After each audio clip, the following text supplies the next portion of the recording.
这是芭蕾舞者第一次穿上红色舞鞋，然而可怕的是，她的双脚仿佛有了生命般，从白天跳到黑夜，直到所有的舞伴都精疲力尽，那双脚还在不断跳舞。此刻少女才惊恐地发现，红色舞鞋竟无法脱下，甚至在她累死前的最后一刻，双脚仍在不断地跳舞。而这就是由安徒生童话里最恐怖的故事《红舞鞋》改编而来。虽然故事纯属虚构，但却成为了英国史上最具舞蹈技术的电影。佩姬从小视舞如命，并且家境优渥，相貌出众，于是，在伯爵姑姑的引荐下，她如愿见到了名震江南的雷蒙团长。可传闻雷蒙对舞者的要求极其苛刻，但在见到佩姬的第一眼，雷蒙便意识到佩姬就是他苦寻多年的天鹅。于是为了拿下她，雷蒙故作高深地询问道 Why do you want to dance? Why do you want to live? I don't know exactly why, but I must. That's my answer too.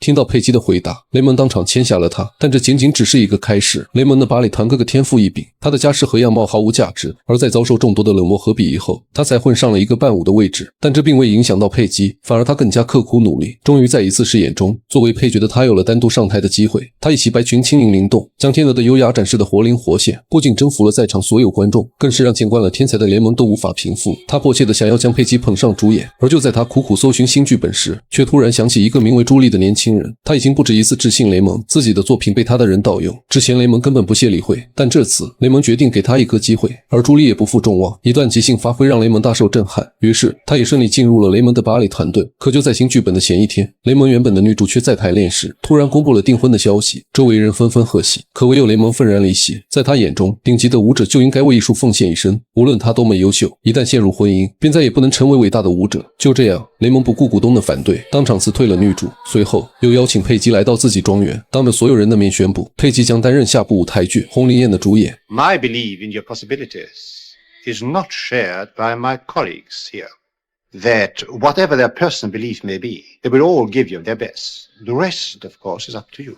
尽管当时所有人都不看好佩姬，但雷蒙坚信自己的眼光。此外，他还动用了另一个新人，让朱莉为红林宴编曲，并且由他担任总指挥的位置。而在随后的3周里，雷蒙亲自监督两人的训练，就连佩姬的饮食都受到严格看管，不仅一口水都不能多喝，甚至一日3餐都要配合着朱莉弹奏的红林宴下饭。久而久之，佩姬也注意到了这位才华横溢的年轻人，但朱莉对舞台的掌控甚至比雷蒙还要苛刻，两人经常因为一些配合吵得不可开交，而雷蒙就在一旁哈哈大笑。直到3周的魔鬼训练结束，朱莉却一反常态地叮嘱佩姬 Dance whatever tempo you like. I'll follow you.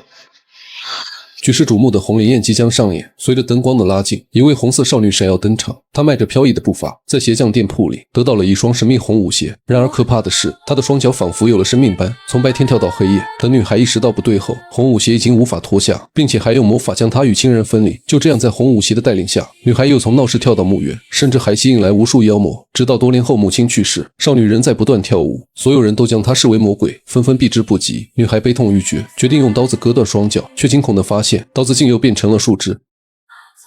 就这样，在魔鬼的引诱下，少女只能将自己活活累死。而在临死前，她只求有人能将红舞鞋脱下。这次举世瞩目的红林宴圆满落幕，这场表演也登上了英国头条。作为主演的佩姬更是一炮而红。但她做梦也想不到的是，不久后的她竟真的死在了红舞鞋的脚下。而自从那日起，雷蒙的电话便被彻底打爆。面对天价的出场费，雷蒙全部拒绝。他要亲自打造佩姬，将她捧为有史以来最顶尖的舞者，带着她在全世界巡演。而雷蒙说到做到，在随后的日子里，只要是佩姬的主演，全都座无虚席。一时间，雷蒙和佩姬的名字响彻了整个英国。可就在团队的庆功宴上，雷蒙却在队员的口中得知，佩姬与作曲家朱莉双双缺席。 Let this great romance begin with the red shoes. 而这也是雷蒙最不能容忍的事情，并且佩姬还是他有史以来最看好的舞者。与此同时，朱莉与佩姬在海边的马车上刚许下永不分离的诺言，结果第二天他就被雷蒙请去喝茶，而雷蒙也没有废话，只给朱莉2个选择，要么放弃佩姬，要么被自己封杀，整个舞蹈界没有他的容身之地。 In that case, I'll relieve you of it. 面对联盟的威胁，朱莉带着自己的剧本选择了离职。事后，佩姬本想找同事们一起求情，但他们深知雷蒙的脾气，无奈在爱情与事业之间，佩姬选择了前者。而在临走的当天，雷蒙特意来到车站，只要佩姬愿意留下，他甚至可以将整个团队交给佩姬指挥。 I could make you one of the greatest dancers the world has ever known. Do you believe that? Yes, I do. And all that means nothing to you? You know exactly what it means to me. En voiture! En voiture! 最终，佩吉还是跟着朱莉离开了，而这也成了雷蒙自身最大的遗憾，并且在几个月后，他又收到了佩吉订婚的消息，这让雷蒙更加悲愤。他不甘自己最完美的作品就这样毁于一旦。而另一边的两人，自从离开雷蒙的团队后，朱莉的才华不再被人赏识，而佩吉也没有了登台的机会，只能翻看柜子里的无邪怀念。幸好人脉广泛的雷蒙，他听到了佩吉将跟着姑姑远行，于是他也特意登上了那辆火车。而在见到雷蒙的第一眼，佩吉的眼神明显闪躲，他知道雷蒙的来意，也深知自己对芭蕾的热爱，可为了爱人，他也只能再次拒绝。You're happy? Yes, very happy. As a dancer, I mean. I haven't danced very much, you know. But you never stopped working. No, And you never stopped going to class. never. 见状，雷蒙也不再挽留，只希望他能再舞最后一曲红菱宴。Nobody else has ever danced the red shoes since you left. Nobody else ever shall. Put on the red shoes, Vicky, and dance for us again. 最终，雷蒙成功说服了佩吉，在英国正式公演红菱宴。然而，就在佩吉穿上红舞鞋的那一刻，朱莉却找了过来。All the way down from London, I wondered if I'd find you here. And here you are. Left your first night? Yes?